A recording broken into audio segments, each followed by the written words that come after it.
Welcome to Surya Social Academy. Today we are going to learn about 10th class Political Science part, Chapter 1, Power Sharing.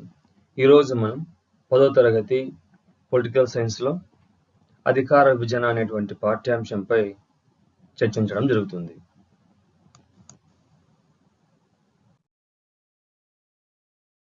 Power sharing. What is the meaning of power sharing? అధికార విభజన అనగానేమిటి? Power sharing means the distribution of power among the organs of the government such as the legislature, executive and judiciary. శాసన నిర్మాణ శాఖ, కార్యనిర్వాహక శాఖ మరియు న్యాయ శాఖల మధ్య సరైన పద్ధతిలో అధికార విభజన చేయడాన్నే అధికార విభజన అని సాధారణంగా చెప్తారు.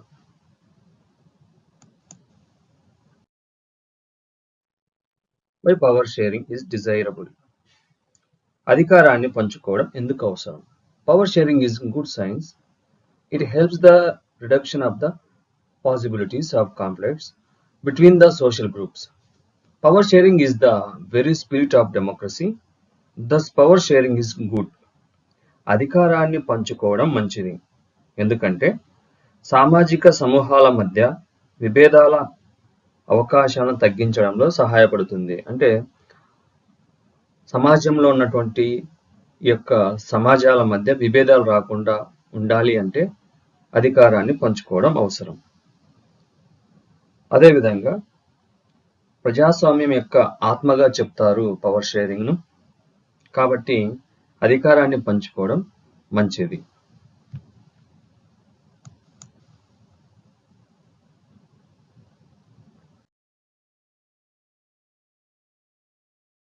We start with the two stories from Belgium and Sri Lanka. మనము ఈ పాఠ్యాంశాన్ని బెల్జియం, శ్రీలంక దేశాల కథనాలతో ప్రారంభిద్దాం. Look at the map. Observe the location of Belgium in European continent, Sri Lanka in Asian continent. మన పాఠ్యాంశంలో ఉన్నటువంటి బెల్జియం అనేటువంటి ఒక చిన్న దేశం యూరోప్ ఖండంలో ఉంది. శ్రీలంక ఇండియాస్ నైబరింగ్ కంట్రీ, మన పొరుగు దేశమైనటువంటి శ్రీలంక దేశం ఆసియా ఖండంలో ఉంది. మ్యాప్ ప్యాయింటింగ్ లో అబ్జర్వ్ చేయగలరు.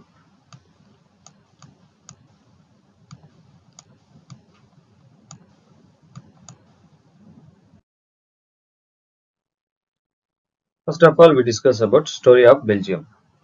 మొదటిగా బెల్జియం అనేటువంటి దేశంలో ఉన్నటువంటి రాజకీయ పరిస్థితులను మనం అబ్జర్వ్ చేద్దాం.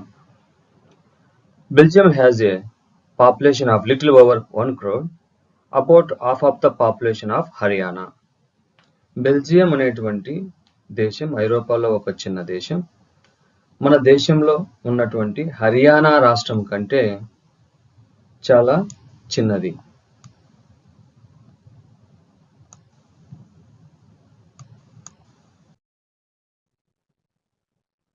One of the smallest country in Europe, Belgium is bordered by France, Luxembourg, the Netherlands and the Germany. Belgium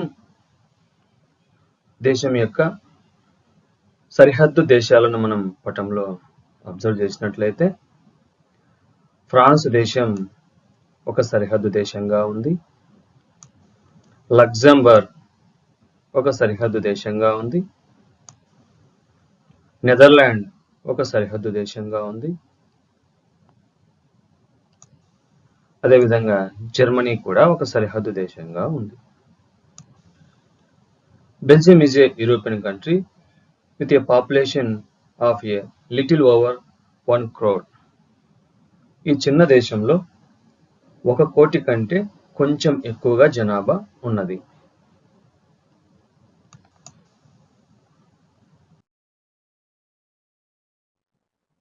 In this country, the ethnic composition is complex.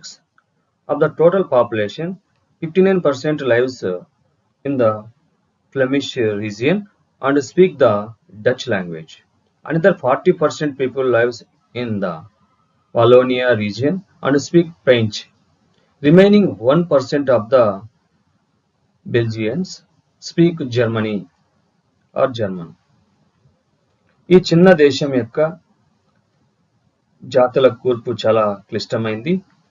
దేశం మొత్తం జనాభాలో 59% ఫ్లెమిష్ అనేటువంటి ఈ ప్రాంతంలో నివసిస్తూ ఉన్నారు. ఇక్కడి ప్రజలంతా డచ్ భాషను మాట్లాడతారు.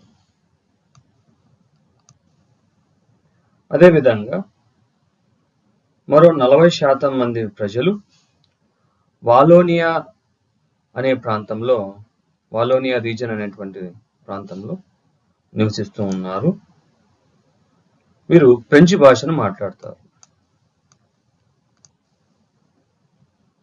మిగిలిన 1% బెల్జియన్లు జర్మన్ భాషను మాట్లాడతారు.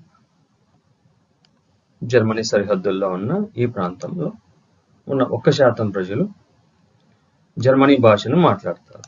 ఇది భౌగోళికంగా బెల్జియం యొక్క కొంత సమాచారం. In the capital city Brussels, 80% of the people speaks in French, while 20% are Dutch speaking. The French speaking minority community was relatively rich and powerful. This made the Dutch speaking community angry. From the 1950s to 1960, there were tension between the two communities because of these differences. మరి రాజధాని నగరం అంటే Belgium యొక్క రాజధాని నగరం Brussels. ఈ రాజధాని నగరంలో బ్రస్సెల్స్లో 80% మంది ప్రజలు ఫ్రెంచ్ భాష మాట్లాడతారు. 20% మంది మాత్రమే డచ్ భాష మాట్లాడతారు, కేవలం రాజధాని ప్రాంతంలో. కానీ మిగిలిన ప్రాంతాలలో, అంటే రాజధాని కాకుండా మిగిలిన ప్రాంతాల్లో Netherland or also known as Holland, Holland origin people, అంటే నెదర్లాండ్ లేదా హాలాండ్కు చెందినటువంటి మూలాలు ఉన్నటువంటి ప్రజలు ఎక్కువగా నివసిస్తారు. ఎందుకంటే ఇక్కడ నెదర్లాండ్ అనేటువంటి దేశం ఉంది. మరి ఈ ప్రాంతంలో డచ్ భాషను మాట్లాడతారు. ఈ రెడ్ కలర్లో ఉన్నటువంటి ప్రాంతంలో ఫ్రెంచ్ భాషను మాట్లాడతారు. రిమైనింగ్ ఏరియాలో జర్మనీ భాషను మాట్లాడతారు. మరి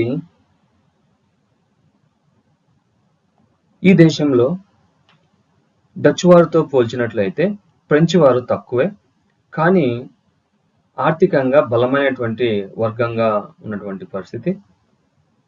మరి ఫలితంగా 1950, 1960 ఆ యొక్క దశాబ్దాలలో ఈ ఫ్రెంచ్ భాష మాట్లాడే వారికి, డచ్ భాష మాట్లాడే వారికి మధ్య ఒక విధమైనటువంటి సంఘర్షణ వాతావరణం ఏర్పడడం జరిగింది. ఒక బ్రసెల్స్లో తప్ప మిగతా ప్రాంతాల్లో ఫ్రెంచ్ వారు మైనారిటీస్, కానీ బ్రసెల్స్లో డచ్ మాట్లాడేవారు మైనారిటీస్గా ఉన్నారు. ఫలితంగా ఒక విధమైనటువంటి ఈ యొక్క భాషలు, జాతుల మధ్య సంఘర్షణ అనేది మనకు 1950, 1960 ఆ సంవత్సరాల మధ్య గమనించవచ్చు.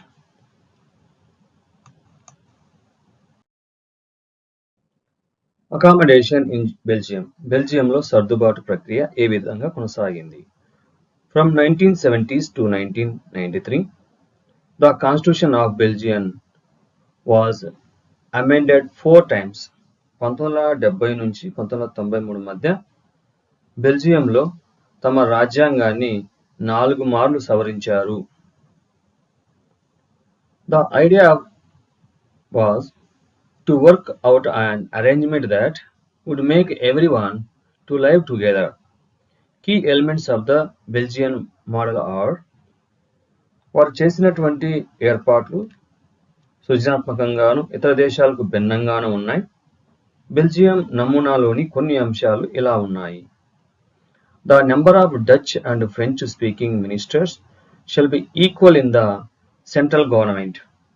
కేంద్ర ప్రభుత్వంలో డచ్, ఫ్రెంచ్ భాషలు మాట్లాడే మంత్రులు సమాన సంఖ్యలో ఉండాలని రాజ్యాంగం నిర్దేశించింది.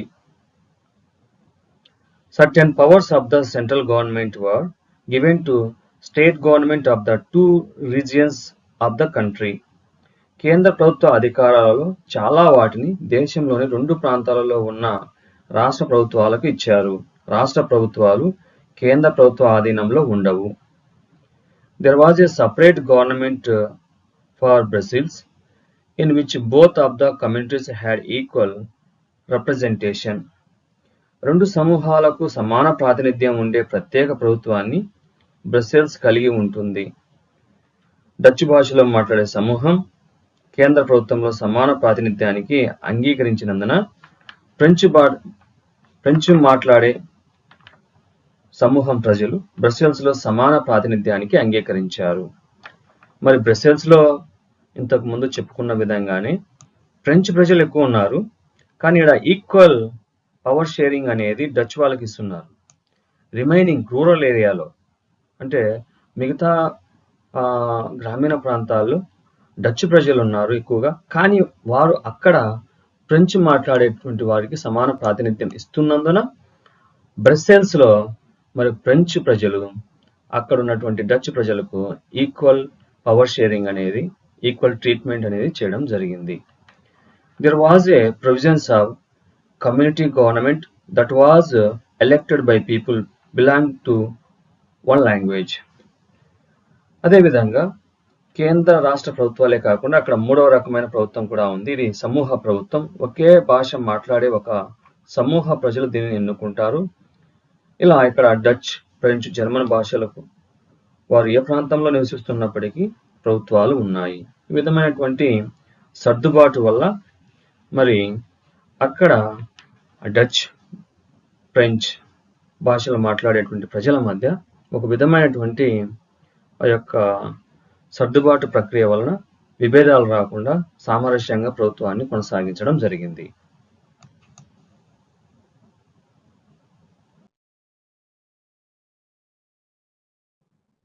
Identify the two languages written below. Notice that place names and directions into two languages. ఇక్కడ రెండు భాషల్లో ఉన్నటువంటి వీధి చిరునామా బోర్డులు ఇక్కడ మనము చూడవచ్చును. మరి ఏ భాషల్లో ఉన్నాయి అని ప్రశ్న అడిగేటువంటి అవకాశం ఉంటుంది. The photograph here is of a street address in Belgium. You will notice the place name and directions in two languages, French and Dutch. ఇక్కడ ఉన్నటువంటి ఈ వీధి చిరునామా, ఆ ప్రదేశం పేరు, దిశలతో ఉన్నటువంటి ఈ బోర్డులు రెండు భాషల్లో ఉన్నాయి, ఫ్రెంచ్ మరియు డచ్ భాషల్లో ఉన్నాయి. మనకు పరీక్ష పాయింట్ ఆఫ్ వ్యూలో ఈ పిక్చర్ ఇచ్చి ఇది దేనికి సంబంధించిందని రాయమన్నప్పుడు ఈ ఫ్రెంచ్, డచ్ భాషల్లో ఉన్నటువంటి వీధి బోర్డులని మనము జ్ఞాపకం ఉంచుకోవాల్సిన అవసరం ఉంది.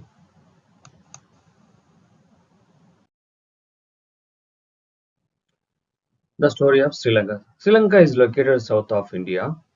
This island nation has a diverse population of 2 crore people. మన భారతదేశానికి దక్షిణాన ఉన్నటువంటి ఒక సరిహద్దు దేశంగా శ్రీలంకను చెప్పవచ్చును. ఈ శ్రీలంకలో 2 కోట్ల మంది ప్రజలు ఉన్నారు.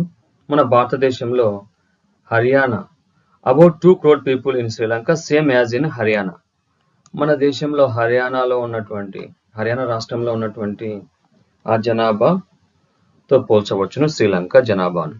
అంత జనాభా ఉన్నారు, 2 కోట్ల మంది జనాభా అక్కడ ఉన్నారు.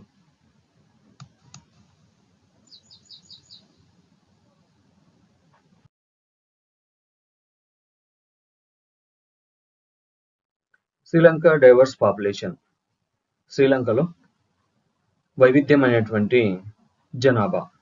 Sinhala speakers 74% major social group religion Buddhism. Tamil speakers 18% minority social group religion Hindu or Muslims. 2 subgroups Sri Lanka Tamils, Indian Tamils. Christian 7% both Tamil and Sinhala. మరి శ్రీలంక వైవిధ్యమైనటువంటి జనాభాను మనం పరిశీలన చేసినట్లయితే ఇక్కడ 74% మంది ఈ స్థానిక శ్రీలంక ప్రజలుగా చెప్పవచ్చును. ఈ ఎక్కువ భాగం శ్రీలంక స్థానిక ప్రజలే ఉన్నారు. 74% మంది వీరు సింహళ భాషను మాట్లాడతారు. ఎక్కువగా బౌద్ధ మతాన్ని వీరు పాటిస్తారు. అదేవిధంగా తమిళ్ భాష మాట్లాడే ప్రజలు 18% మంది ఉన్నారు. వీరిలో తిరిగి 2 రకాలు ఉన్నారు. వారిలో శ్రీలంక తమిళులు అనేవారు పూర్వకాలం నుంచి శ్రీలంకకు వలస వచ్చినటువంటి తమిళనాడుకు చెందినటువంటి ప్రజలుగా చెప్పవచ్చును. వీరు ఉత్తర మరియు తీర ప్రాంతాలలో, కోస్తా ప్రాంతాలలో ఎక్కువగా ఉన్నారు. వీరు 13% మంది ఉన్నారు. అదేవిధంగా ఇండియన్ తమిళ్స్ అంటే మరి శ్రీలంకలో తోట పనులు చేయడానికి తమిళనాడు నుంచి బ్రిటిష్ వారి కాలం నుండి వలస వచ్చినటువంటి వారిగా చెప్పవచ్చును. వీరు ఒక 5%.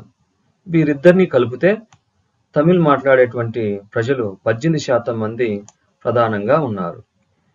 ఇండియన్ తమిళ్స్ అంటే మరి తోట పనుల్లో వలస వచ్చిన వారిని ఇండియన్ తమిళ్స్ అంటాం.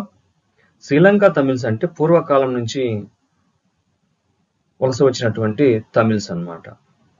మరి ఈ తమిళ్ మాట్లాడేటువంటి వారు ఓవరాల్ గా 18% మంది శ్రీలంకలో ఉన్నారు అని విషయం మనకు తెలుస్తుంది. మరి అదేవిధంగా క్రైస్తవ మతానికి చెందినటువంటి వారు 7% మంది ఉన్నారు. ఈ క్రైస్తవ మతానికి చెందినటువంటి వారిలో మరి తమిళ్స్ ఉన్నారు, సింహళ ప్రజలు ఉన్నారు. అంటే శ్రీలంక ప్రజలు ఉన్నారు, తమిళ్స్ ఉన్నారు. అదేవిధంగా ఇండియన్ తమిళ్స్ లో లేదా తమిళ్ మాట్లాడే వాళ్ళలో ముస్లిములు, హిందూస్ ఉన్నారు. కాబట్టి ఒక విధంగా చూసినట్టయితే 74% మంది శ్రీలంక ప్రజలు బౌద్ధ మతం చెందినవారు, 18% మంది తమిళ్ భాష మాట్లాడేటువంటి యొక్క తమిళనాడుకు చెందినటువంటి వారు. వీరిలో మరి శ్రీలంక తమిళులు, ఇండియన్ తమిళులు ఉన్నారు. ఈ తమిళ భాష మాట్లాడే వారిలో హిందువులు, ముస్లింలు ఎక్కువగా ఉన్నారు. అదేవిధంగా శ్రీలంకలో క్రిస్టియన్స్ కూడా ఉన్నారు. వారు 7% మంది ఉన్నారు. ఈ క్రిస్టియన్లలో తమిళ భాష మాట్లాడేవారు ఉన్నారు, సింహళ భాష మాట్లాడేవారు ఉన్నారు అనే విషయం మనకు పాఠ్యాంశం ద్వారా తెలుస్తుంది. మెజారిటిజం ఇన్ శ్రీలంక. శ్రీలంకలో అధిక సంఖ్యాకుల వాదం. Sri Lanka emerged as an independent country in 1948. In 1956, Sinhala was recognized as the only official language of Sri Lanka, thus disregarding Tamil. శ్రీలంకకు 1948లో బ్రిటిష్ వారు స్వాతంత్రాన్ని ఇచ్చారు. ఇక్కడ సింహళీయులు అధిక సంఖ్యాకులు కాబట్టి వారి యొక్క ప్రభావం ఎక్కువగా ఇక్కడ ఉంది. మరి తమిళ్ భాష మాట్లాడేటువంటి ప్రజలు ఇక్కడ మైనార్టీ కింద, అల్పసంఖ్యాకుల కింద రావడం జరిగింది. 1956లో తమిళ భాషను విస్మరిస్తూ సింహళ భాషను ఏకైక అధికార భాషగా గుర్తించడానికి ఒక చట్టాన్ని వారు ఆమోదించారు. The government followed preferential policies that favored Sinhala applicants for university positions and government jobs. మరి విశ్వవిద్యాలయ నియామకాలు, ప్రభుత్వ ఉద్యోగాలలో సింహళ భాష దరఖాస్తుదారులకు మాత్రమే అనుకూలంగా ప్రభుత్వం ప్రాధాన్యత విధానాలను అనుసరించింది. అదేవిధంగా a new constitution stipulated that the state shall protect and foster Buddhism. ఇక్కడ నూతన రాజ్యాంగం బౌద్ధ మతాన్ని రక్షించి ప్రోత్సహించాలని నిబంధన విధించింది. ఫలితంగా ఒక విధంగా సింహళ ప్రజలు భాషపరంగాను, మతపరంగాను ఆధిపత్యం చెలాయించి తమిళ్ ప్రజలను, అల్పసంఖ్యాకులుగా ఉన్నటువంటి మన తమిళనాడుకు చెందినటువంటి ఆ యొక్క ప్రజలను మరి అణిచివేయడానికి ప్రయత్నం చేయడం జరిగింది, భాషపరంగా, మతపరంగా.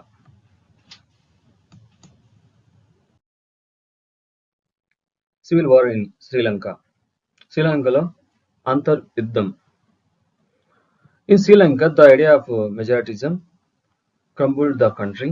A feeling of alienation was seen among the Sri Lanka Tamil. The Sri Lanka Tamils launched a parties and struggled for the recognition of Tamil as an official language, for regional autonomy and equality of opportunities in securing education and jobs. This was denied by the Sri Lanka domination government. శ్రీలంకలో ఈ యొక్క అధిక సంఖ్యాకులైనటువంటి ఈ యొక్క ఆధిపత్య ధోరణి నుంచి మరి తమిళులు కాపాడుకోవడం కోసం ఒక విధమైనటువంటి నిరసనలు అంతర్యుద్ధం అనేది కొనసాగించాల్సి వచ్చింది. మరి పరాయీకరణ అంటే ఒక విధమైన బానిసత్వము తమిళులు అనుభవించాల్సినటువంటి పరిస్థితి ఏర్పడింది. ఫలితంగా తమిళ్ భాషను అధికార భాషగా ప్రకటించాలని, మరి అదేవిధంగా తమిళులకు కూడా ఉద్యోగాల్లో విద్యా అవకాశాల్లో సమాన అవకాశాలు కల్పించాలని చెప్పి శ్రీలంకలో ఉన్నటువంటి తమిళులు డిమాండ్ చేయడం జరిగింది. అయితే ఈ విషయాన్ని అక్కడ ఉన్నటువంటి సింహళ ప్రభుత్వం అంటే శ్రీలంక ప్రభుత్వము తోసిపుచ్చడం జరిగింది.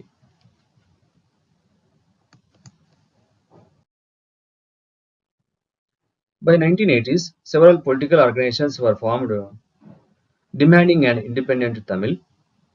Elam is the northern and eastern part of the Sri Lanka was dominated independent. These differences in the two different communities pushed Sri Lanka into the state of civil war. మరి తమిళులు తమ హక్కులను తమకు రావాల్సినటువంటి ఆ సమానత్వం కోసం, తమ హక్కులకు సమానత్వం కోసం మరి అక్కడ ఉన్నటువంటి సింహళ ప్రభుత్వానికి, శ్రీలంక ప్రభుత్వానికి వ్యతిరేకంగా తమిళ్ ఈలం అంటే మరి ఒక విధంగా చెప్పాలంటే LTTE, liberation of Tamil tiger Eelam అంటాం. ఎల్టీటీఈ అనేటువంటి ఒక పోరాడేటువంటి ఉగ్రవాద సంస్థను కూడా ఏర్పాటు చేసుకోవడం జరిగింది. మరి తమిళ్ ప్రజలు ఎక్కువగా ఉన్నటువంటి ఆ ప్రాంతంలో స్వతంత్ర దేశం తమిళ్ ఈలంను స్థాపించాలనేటువంటి ఉద్దేశంతో మరి సింహళ ప్రభుత్వానికి వ్యతిరేకంగా తమిళ్ ప్రజలు ప్రభాకరన్ నాయకత్వంలో మరి పోరాటం చేయడం జరిగింది. ఈ విధంగా శ్రీలంక ప్రభుత్వానికి తమిళులకు మధ్య అంతర్యుద్ధం అనేది కొనసాగడం జరిగింది.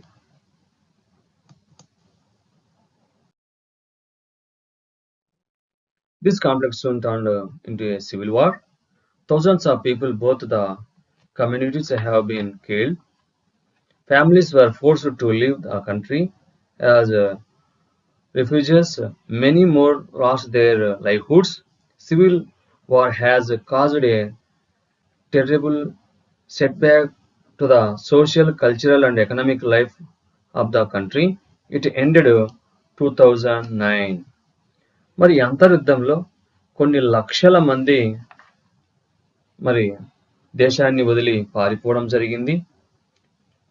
వేలాది మంది కాందిశీకులుగా మరి పారిపోయారు. అదేవిధంగా అనేక మంది ప్రజలు చంపబడ్డారు. అనేక మంది తమ జీవనోపాధిని కోల్పోయారు. ఆర్థికాభివృద్ధి, విద్య, ఆరోగ్య రంగాలలో మరి ఈ యొక్క అంతర్యుద్ధంలో ఉన్నటువంటి ప్రజలు తీవ్రంగా నష్టపోయారు. దేశ సామాజిక, సాంస్కృతిక, ఆర్థిక జీవనాన్ని దారుణంగా దెబ్బతీసింది. ఇది 2009లో ఈ అంతర్యుద్ధం పూర్తిగా ముగిసిపోవడం జరిగింది. అయితే ఇప్పటికీ అక్కడ జాతుల మధ్య సమస్యగానే ఉంది. What do you mean by majoritarianism? అధిక సంఖ్యాకవాదం అనగానేమిటి? Answer is majoritarianism is a belief that the majority community should be able to rule a country in whichever way it wants by disregarding the wishes and needs of the minority. అధిక సంఖ్యాకవాదం అంటే అల్పసంఖ్యాకుల కోరికలు, అవసరాలను విస్మరిస్తూ అధిక సంఖ్యాకులు తాము కోరుకున్న విధంగా దేశాన్ని పరిపాలించాలనే నమ్మకాన్ని అధిక సంఖ్యాకవాదం అంటారు. What is a civil war? అంతర్యుద్ధం అనగానేమిటి? A civil war is a violent conflict between opposing groups within a country that becomes so intense that it appears like a war. దేశంలోని ప్రత్యర్థి సమూహాల మధ్య జరిగే హింసాత్మక సంఘర్షణ ఇది చాలా తీవ్రంగా మారి యుద్ధంలా కనిపిస్తుంది. What is the meaning of Prudential? సముచితమైన అనేటువంటి పదానికి అర్థం ఏమిటి? Answer is decisions that are based on carefully calculated gains and losses and not based on purely moral consideration. తెలివైన చర్య లేదా లాభ నష్టాలను జాగ్రత్తగా బేరీజు వేసుకోవడం. సాధారణంగా సముచితమైన నిర్ణయాలు కేవలం నైతికతపై ఆధారపడి తీసుకొనబడిన నిర్ణయాలతో విభేదిస్తాయి.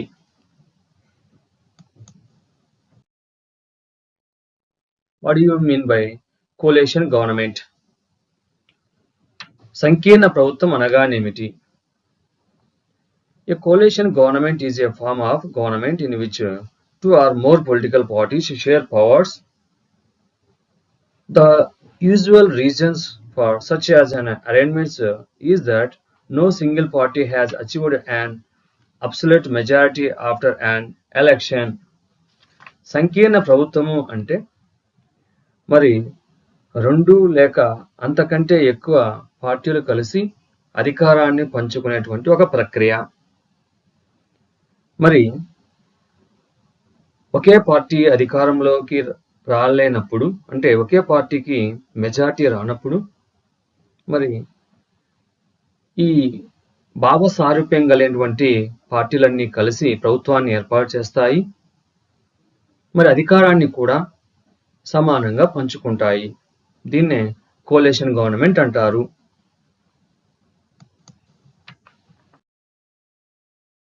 What does the given picture represent? ఇక్కడ మనకు పాఠ్యాంశంలో ఇచ్చినటువంటి ఈ చిత్రం మనకు ఏమి తెలియజేస్తుంది?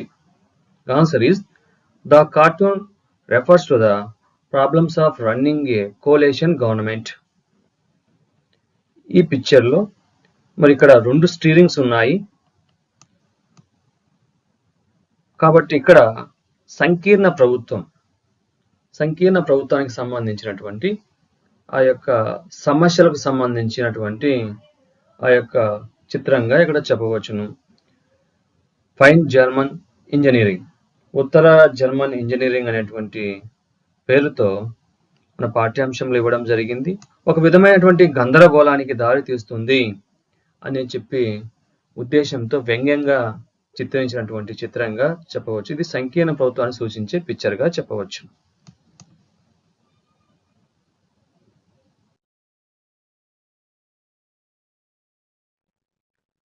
Power is shared among different organs of government.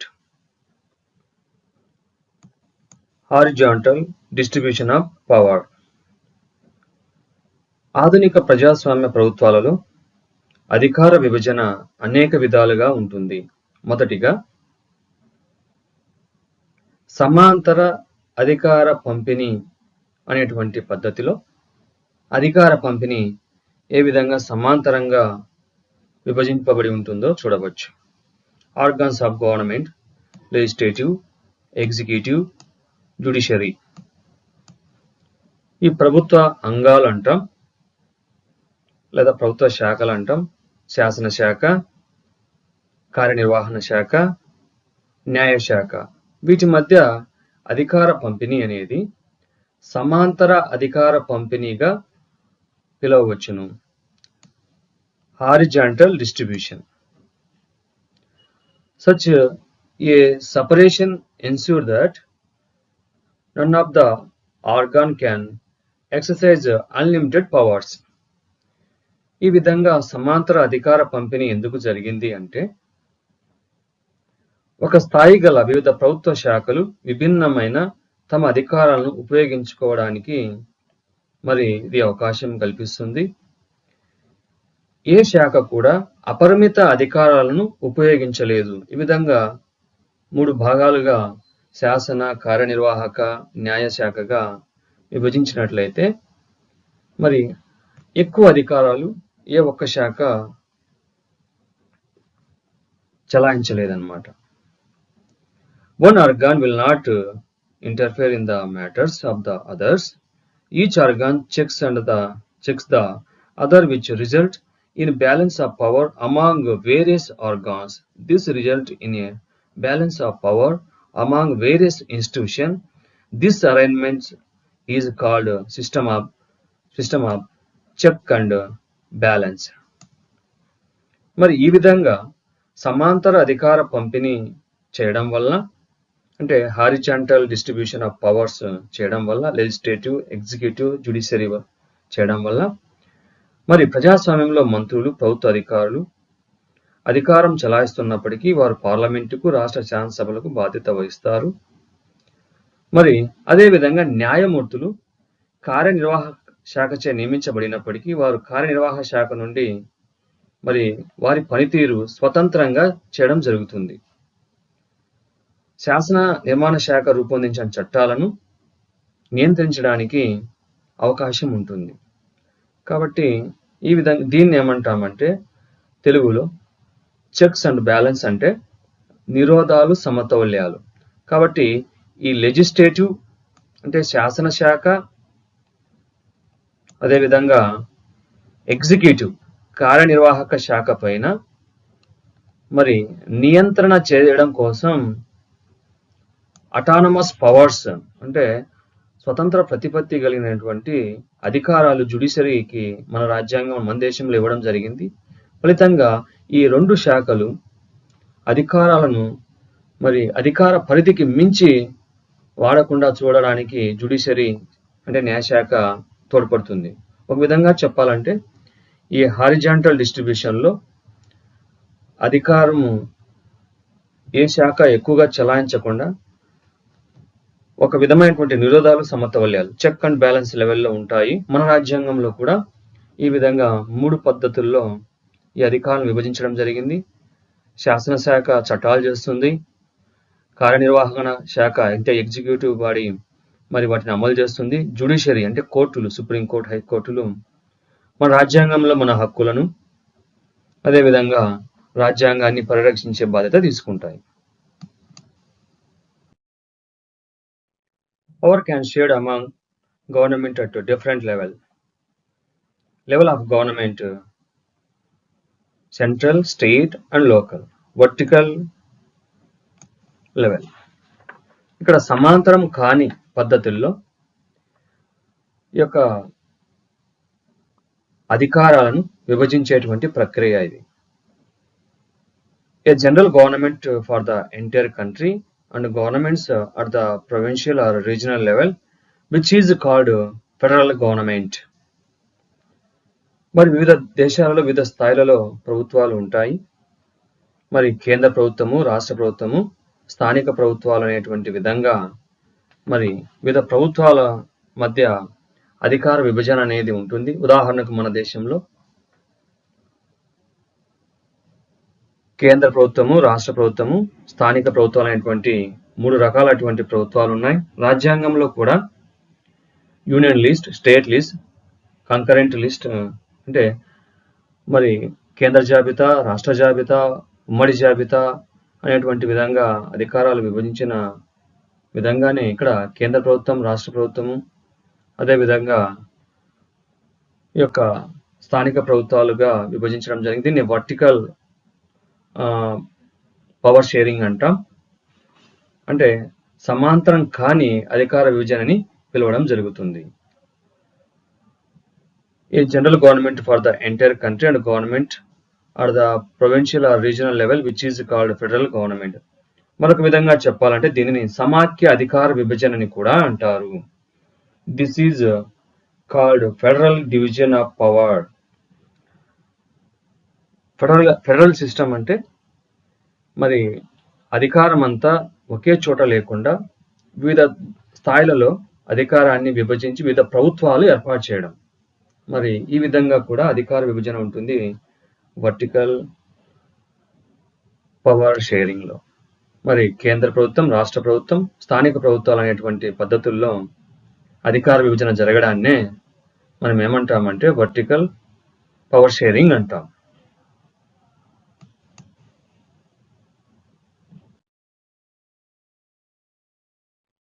Power sharing among social groups, religious and linguistic groups. Community government of Belgium is the good example. Constitutional and legal arrangement for weaker sections and women's. It means to give space in the government administration to diverse social groups. It is used to give fair chance to minority communities. విభిన్న సామాజిక సమూహాల మధ్య అధికార విభజన. సామాజిక సమూహాలు అంటే మతపరమైన, భాషాపరమైనటువంటి ఈ సమూహాలను సామాజిక సమూహాలుగా చెప్పవచ్చును. వాటి మధ్య అధికార విభజన.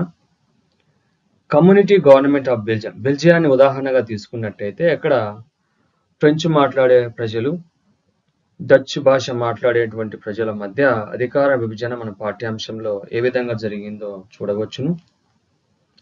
Constitution and legal arrangement for weaker sections women's. అదేవిధంగా మన రాజ్యాంగంలో వీకర్ సెక్షన్స్ అంటాం. అంటే బడుగు బలహీన వర్గాల వారికి, అదేవిధంగా మహిళలకు మన రాజ్యాంగంలో రిజర్వేషన్లు అనేవి ఇవ్వడం జరిగింది. ఆ విధంగా అధికార విభజన అనేది చూడవచ్చును. అంటే ఒక విధంగా వారికి ఛాన్స్ ఇవ్వడం కోసం ప్రభుత్వం రిజర్వేషన్లు అనేటివి వీకర్ సెక్షన్స్ కు, ఉమెన్స్ కు ఇవ్వడం జరిగింది. అదేవిధంగా మరి విద్యలోను, ఉద్యోగాలలోను వివిధ సామాజిక వర్గాలను మరి భాగస్వామ్యం చేయడం అనేది కూడా దీంట్లో మనం ప్రధానంగా చూడవచ్చు. It is used to give fair chance to minority communities. అదేవిధంగా మైనారిటీలకు కూడా, ఉదాహరణకు మన దేశంలో మైనారిటీ కమిషన్ ఏర్పాటు చేయడం, మరి వారికి కూడా విద్యా ఉద్యోగాలలో అవకాశాలు ఇవ్వడం, ఇవన్నీ మనం గమనించవచ్చు. ఒక్క మాటలో చెప్పాలంటే power sharing among social groups అంటే ఒక దేశంలో కానీ ప్రాంతంలో కానీ వివిధ సమూహాలు ప్రభుత్వ భాగస్వామ్యంలో పాల్గొనడానికి ఏ విధమైనటువంటి సౌకర్యాలు కల్పించాలనో ఆ సౌకర్యాలన్నింటినీ ఇవ్వడాన్నే మనం power sharing among social groups అంటాం. ఫర్ ఎగ్జాంపుల్, ఉదాహరణకు మన దేశంలో ఉన్నటువంటి ఈ రిజర్వేషన్స్ కావచ్చు, మైనార్టీ కమిషన్స్ కావచ్చు, ఉమెన్స్ కు సపరేట్ గా రిజర్వేషన్లు కావచ్చు, ఇవన్నీ దాని కింద ఉదాహరణగా చెప్పవచ్చు.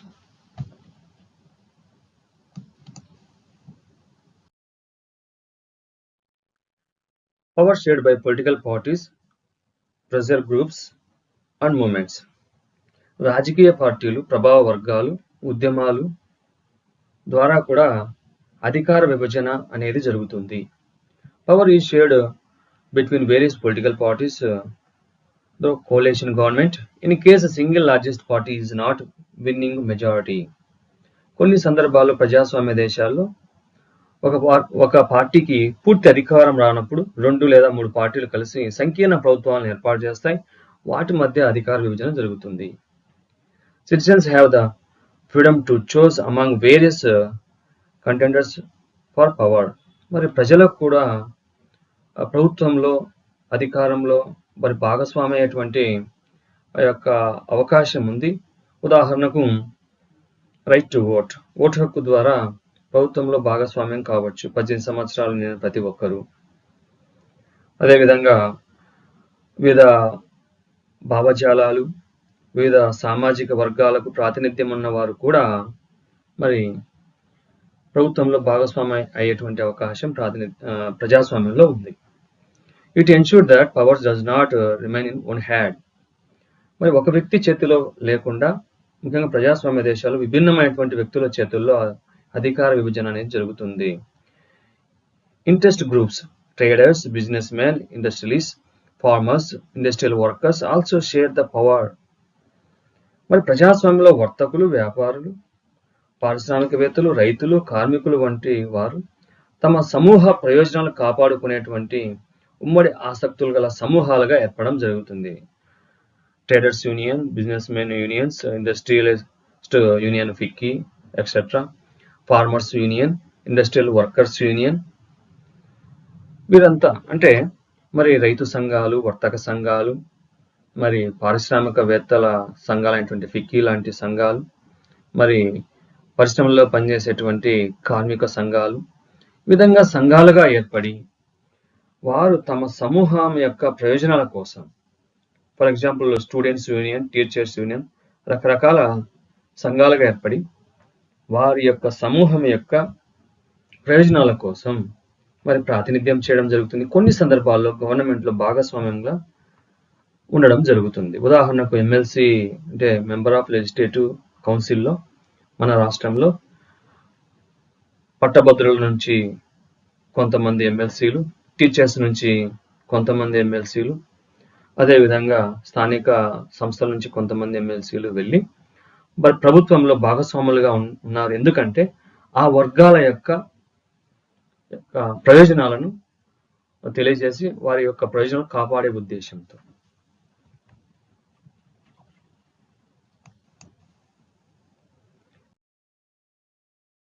Thank you for watching my videos. Next వీడియోలో important bits, question and answers మరి చేయడం జరుగుతుంది పార్ట్ 2లో. Don't miss it.